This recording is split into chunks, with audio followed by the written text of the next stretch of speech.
भारत माता की वंदे वंदे वंदे। छोटी काशी के रूप में विख्यात बाबा गोला गोकर्णनाथ की इस पावन धरा को कोटि कोटि नमन करते हुए मैं आप सभी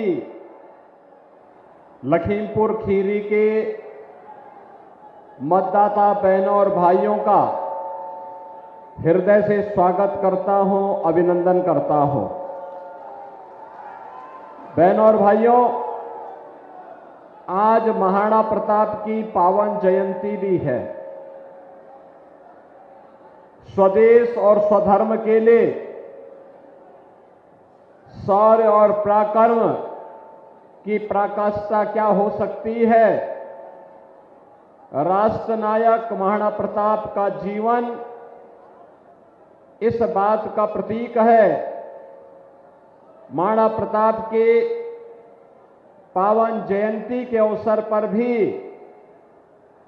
मैं राष्ट्र नायक महाराणा प्रताप को कोटि कोटि नमन करता हूं। मंच पर उपस्थित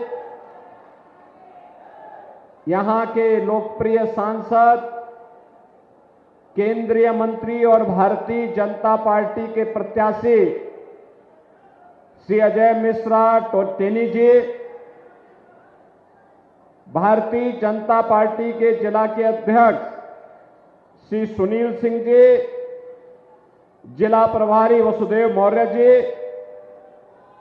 हमारे माननीय विधायकगण श्री अमन गिरी जी, श्री रोमी सानी जी, श्री योगेश वर्मा जी, श्रीमती मंजू त्यागी जी, श्री शशांक वर्मा जी, लोकसभा के प्रभारी श्री अचिन महत्रा जी, लोकसभा के संयोजक श्री विनीत मनार जी, लोकसभा के संयोजक सह संयोजक कुलभूषण जी, आज के कार्यक्रम में उपस्थित भारतीय जनता पार्टी के हमारे सभी वरिष्ठ पदाधिकारीगण, वर्तमान और पूर्व जनप्रतिनिधिगण और भारी संख्या में उपस्थित बाबा गोला गोकर्णनाथ की इस पावन धरती से जुड़े हुए सभी उपस्थित बहनों और भाइयों, लोकसभा चुनाव के अब तक 3 चरण पूरे हो चुके हैं। बहनों और भाइयों, आधा चुनाव संपन्न हो चुका है। चौथे चरण में आपको भी मतदान में भाग लेना है। पूरे देश के अंदर एक स्वर गूंज रहा है और वह है कि फिर एक बार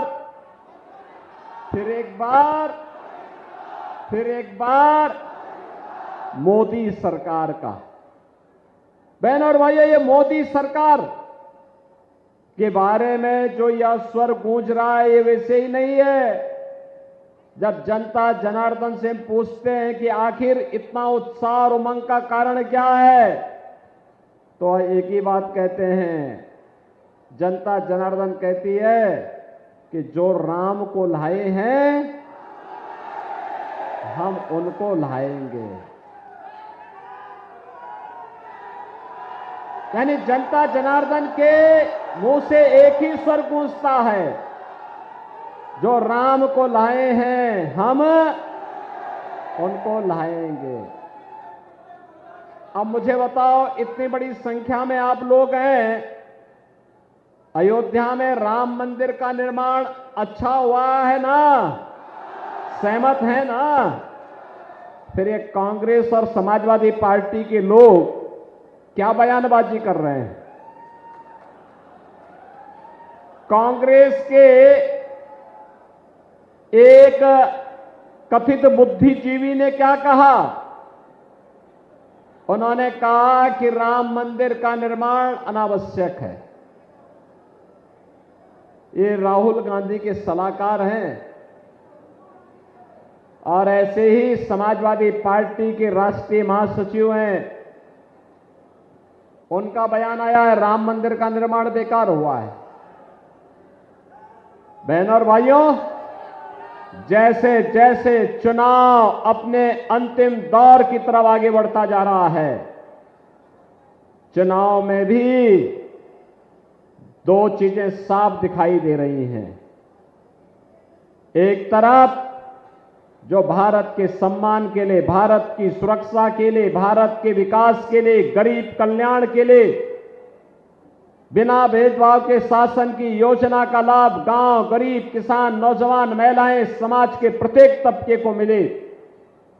एक और राम राज्य की अवधारणा पर आधारित राम भक्त हैं और दूसरी तरफ भारत की सुरक्षा में सेंध लगाने वाले, अंतर्राष्ट्रीय मंचों पर भारत को अपमान करने वाले, विकास के कार्यों में भ्रष्टाचार फैलाने वाले, गरीब कल्याणकारी योजनाओं में सेंध लगाने वाले, आपकी आस्था के साथ खिलवाड़ करने वाले, वे रामद्रोही भी हैं।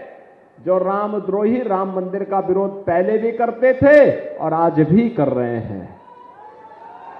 बहनों और भाइयों, यह अंतर बहुत स्पष्ट आपको दिखाई देगा। या समाजवादी पार्टी का एक चरित्र आपने देखा है, यह पहली बार नहीं हुआ। समाजवादी पार्टी तो एक और राम भक्तों पर गोली चलाती थी और दूसरी तरफ राम मंदिर पर, अयोध्या में राम जन्मभूमि पर, काशी में संकट मोचन मंदिर पर,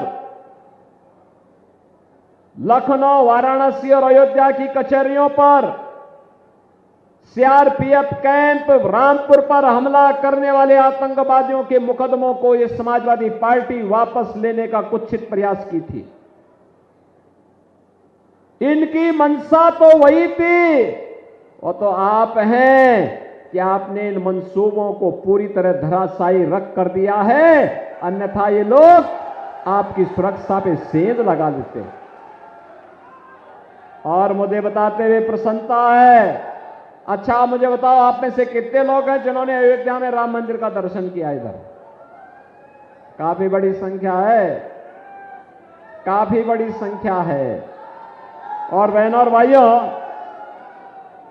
जैसे अयोध्या नई अयोध्या बन गई है, लाखों लोग आ रहे हैं, ऐसे ही जैसे काशी विश्वनाथ धाम आज जगमगा रहा है, ऐसे ही छोटी काशी को भी, बाबा गोला गोकर्णनाथ की पावन स्थली को भी हम लोग उसी सुंदरीकरण के साथ जोड़ने का काम करने जा रहे हैं। एकदम स्वीकृति है। 4 लेन की कनेक्टिविटी के बाद यही गलियारा और एक एक व्यापारी को भी पुनर्वास करके उनको बसाने का काम भी होगा। किसी को उजाड़ना नहीं, हम तो बसाने का काम करते हैं। बहनों और भाइयों, यह केवल राम भक्त ही कर पाएंगे, रामद्रोही नहीं कर पाएंगे। ये रामद्रोही तो समाजवादी पार्टी की सरकार के समय आपने देखा होगा, हर दूसरे दिन एक दंगा होता था, कर्फ्यू लगता था, व्यापारी और बेटी दोनों असुरक्षित थी। प्रदेश में किस प्रकार की अराजकता थी, ये किसी से छुपा हुआ नहीं। और कांग्रेस के समय देश की सीमाओं में घुसपैठ होती थी। वैश्विक मंच पर भारत का सम्मान बचा नहीं रह गया था। देश के अंदर आतंकवाद, नक्सलवाद सिर चढ़कर के बोल रहा था। विकास के कार्य ठप पड़ गए थे।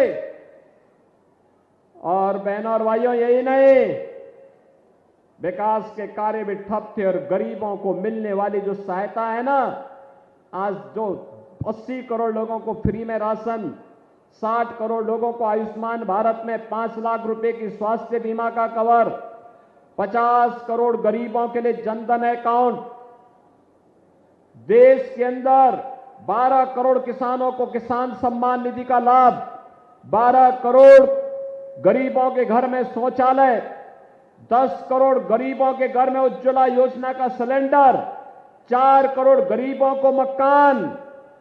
जो ये लाभ मिल रहा है ना, ये मोदी जी ने आपको जो लाभ दिलाया है, कांग्रेस के समय और समाजवादी पार्टी के समय में इन्हीं सब योजनाओं पे लोग सेंध लगा करके बंदर बांट कर देते थे, जिससे गरीब को नहीं मिल पाता था।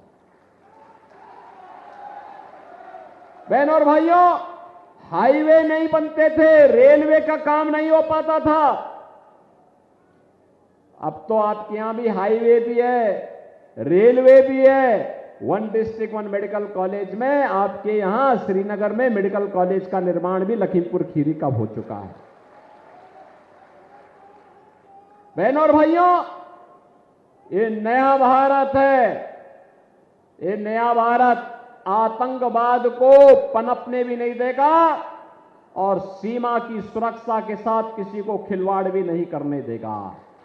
ये नया भारत कहता है हम छेड़ेंगे नहीं, लेकिन कोई छेड़ेगा तो छोड़ेंगे भी नहीं। आप सोचो, पूर्व मुख्यमंत्री स्वर्गीय कल्याण सिंह जी का पूरा जीवन प्रभु राम की आराधना में व्यतीत हुआ, संपन्न हुआ। प्रदेश के विकास के लिए उन्होंने कार्य किया। लेकिन आज बहनों और भाइयों, जब स्वर्गीय कल्याण सिंह जी का निधन हुआ, समाजवादी पार्टी ने संवेदना के एक भी शब्द नहीं व्यक्त किए। एक तरफ पूर्व मुख्यमंत्री की मृत्यु पर कोई संवेदना नहीं, और दूसरी तरफ एक माफिया मरा था अभी, उसके घर में समाजवादी पार्टी के अध्यक्ष फतिया पढ़ने के लिए गए थे। देखो ना, गरीबों के लिए, आम जनता के लिए, किसान के लिए, नौजवान के लिए, महिलाओं के लिए इनके पास कोई कार्य योजना नहीं, लेकिन माफिया और अपराधी को अपने गले का हार बना करके पूरे प्रदेश को अराजकता की भट्टी में झोंकने के लिए ये लोग कार्य करते थे। आप देख रहे होंगे, एक ही परिवार चुनाव लड़ पा रहा है। और बहनों और भाइयों, मैं आपको इस बात के लिए आश्वस्त करता हूं, देखो 3 चरण में चुनाव हुए हैं। समाजवादी पार्टी के एक ही परिवार के लोग 5 लोग चुनाव लड़ रहे हैं। 3 के चुनाव संपन्न हो गए, तीनों के तीनों भाजपा की झोली में जाएंगे। चौथे चरण में कन्नौज में भी चुनाव होने जा रहा, वही भाजपा के झोली में जाएगा। और छठे चरण में आजमगढ़ में होगा, वो भी भाजपा की झोली में जाएगा। एकदम 0/0 होगा इनका, खाता ही नहीं खुलने देंगे। और यही कहने के लिए हम लोग आए हैं, बहनों और भाइयों, उनके लिए ये चुनाव सत्ता प्राप्त का साधन होगा। इन प्रकार इन्हें सत्ता प्राप्त करो, बांट करके देश का नुकसान करो। ये लोग जाति के नाम पर बांटेंगे, देश के अंदर तमाम प्रकार से लोग विस्ममन करने का काम करेंगे।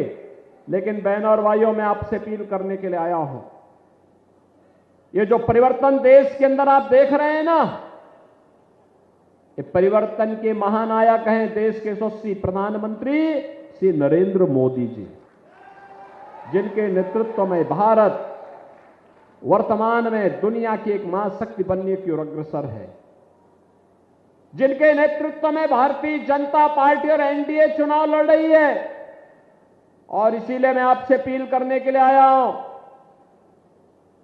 कि एक कांग्रेस और समाजवादी पार्टी के लिए फैमिली फर्स्ट है, परिवार पहले है, और भारतीय जनता पार्टी के लिए राष्ट्र प्रथम है, नेशन फर्स्ट है। और इसीलिए ये चुनाव कांग्रेस और सपा के लिए, परिवार के लिए, परिवार की समृद्धि के लिए चुनाव होगा।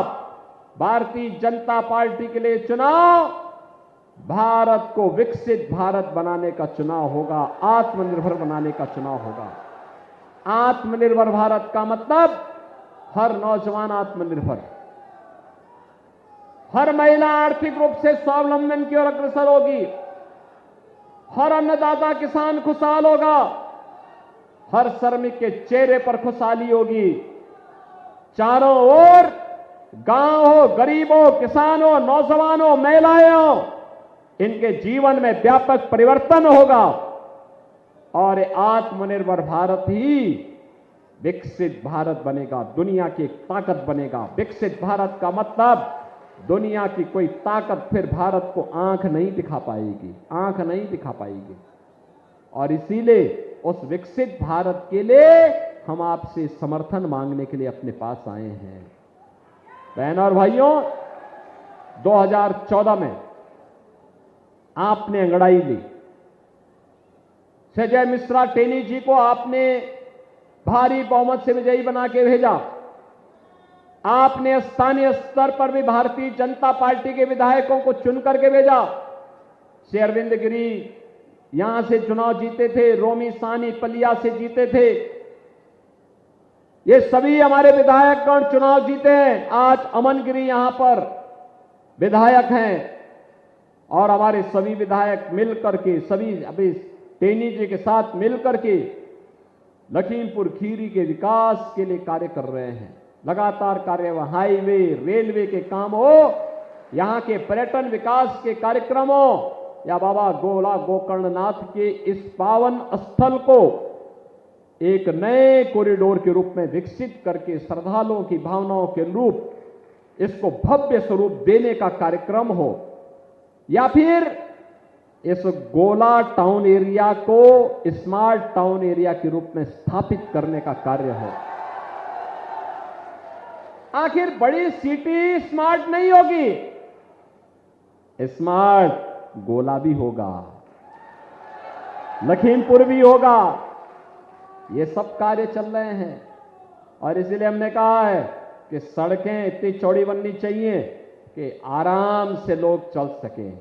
स्ट्रीट वेंडर को व्यवस्थित पुनर्वास करो। अब कोई किसी व्यापारी से रंगदारी नहीं ले सकता है, क्योंकि रंगदारी लेगा तो फिर उसके लिए जहन्नुम का रास्ता भी खुला होगा। अब व्यापारी से कोई अपराधी, कोई गुंडा रंगदारी नहीं ले सकता। अब तो व्यापारी को पीएम स्वनिधि योजना मिल रही है। इस समाजवादी पार्टी के लोग पहले नौजवानों की नौकरी पे डकैती डालते थे और नौजवान के हाथ में तमंचे पकड़वाते थे। हमने कहा नहीं, नौजवान के हाथ में तमंचे नहीं, नौजवान के हाथ में तो टैबलेट होना चाहिए, टैबलेट टैबलेट। और बहनों और भाइयों, 2 करोड़ नौजवानों को हम टैबलेट दे रहे हैं। हमारा युवा भी स्मार्ट युवा बनेगा, दुनिया के अंदर उसकी धमक होगी, दुनिया के हर महत्वपूर्ण इंस्टीट्यूशन में उसकी पकड़ होगी और भारत दुनिया का नेतृत्व मोदी जी के नेतृत्व में करेगा, इसमें कोई संदेह नहीं। लेकिन इसके लिए अगर भारत में जो परिवर्तन आया है, ये सच है, मोदी जी का नेतृत्व है, लेकिन श्रेय आपको है, क्योंकि आपका एक वोट मोदी जी को ये मजबूती दिया है। और इसीलिए इस अभियान को और मजबूत करने के लिए आज हम सब आपके पास आए हैं, आपसे कहने के लिए कि आप सभी लोग अपने इस वोट की कीमत को समझिए। आपका एक वोट देश की तस्वीर और तकदीर को बदलेगा, बदलने में निर्णायक साबित हुआ है। आगे इसको और मजबूती के साथ आगे बढ़ाना है। और बहनों और भाइयों, इसीलिए आज हम सब आपके पास आए हैं। आपके पास इसीलिए आए हैं कि यहां पर विकास के लिए हमारे जनप्रतिनिधिगण कार्य कर रहे हैं। कांग्रेस, सपा, बसपा, इन सबको आपने खूब मौका दिया। मेडिकल कॉलेज ये लोग तो नहीं बना पाए, हाईवे तो नहीं बना पाए, पर्यटन विकास के कार्य को नहीं कर पाए। इन लोगों के द्वारा यहां पर कोई भी रेलवे ओवरब्रिज बनाने का काम नहीं हुआ, किसी भी मंदिर के पुनरुद्धार के लिए पैसा नहीं दिया गया। आज तो इन सबके लिए ये डबल इंजन की भाजपा की सरकार पैसा दे रही है और पैसे की कोई कमी नहीं है। विकास कार्य के लिए और गरीब कल्याण के लिए कोई कमी नहीं है। आपको इस बात का आश्वासन देते हुए आपसे मैं अपील करूंगा, आपने 14 और 19 में से अजय मिश्रा टेनी जी को चुनाव जिता करके भेजा है। आज फिर मैं आपसे अपील करने के लिए आया हूं, मोदी जी को तीसरा कार्यकाल भारत को दुनिया की एक महाशक्ति के रूप में स्थापित करने के लिए देने के लिए यहां से उत्तर प्रदेश से 80 की 80 सीटों पर कमल खिलाने का कार्य हम लोग कर रहे हैं। 80 सीट पर 80 कमल की माला, और उसमें से लखीमपुर खीरी भी एक है। इसलिए कमल खिलाना यह हम सबका दायित्व है। आप सहमत हैं? सहमत हैं? कमल खिलेगा। कमल तब खिलेगा बहनों और भाइयों, जब आप आज के बाद से लेकर के, आज हो गई 9 मई है ना, आज 9 मई है, 10, 11, 12 3 दिन का समय है आपके लिए प्रचार के लिए। आप अगर घर घर जाएंगे, एक एक मतदाता से अपील करेंगे कि भाई देखो, ये सामान्य चुनाव नहीं है, आत्मनिर्भर और विकसित भारत का चुनाव है। हर गरीब के चेहरे पर खुशहाली लाने के लिए, हर नौजवान के हाथ को रोजगार देने के लिए, हर महिला को स्वावलंबन की ओर अग्रसर करने के लिए, हर किसान को खुशहाल करने के लिए ये चुनाव है जिसपे हमें विकसित भारत बनाना है। इसके लिए मोदी जी आवश्यक हैं, कमल चुनाव चिन्ह आवश्यक है, अजय मिश्रा टेनी आवश्यक हैं, और इसके लिए हम सब आपके पास आए हैं। आप करेंगे? घर घर जाएंगे, बीजेपी को जिताएंगे, कमल खिलाने का काम करेंगे? तो बहनों और भाइयों फिर मेरे साथ बोलेंगे, भारत माता की, भारत माता की, भारत माता की।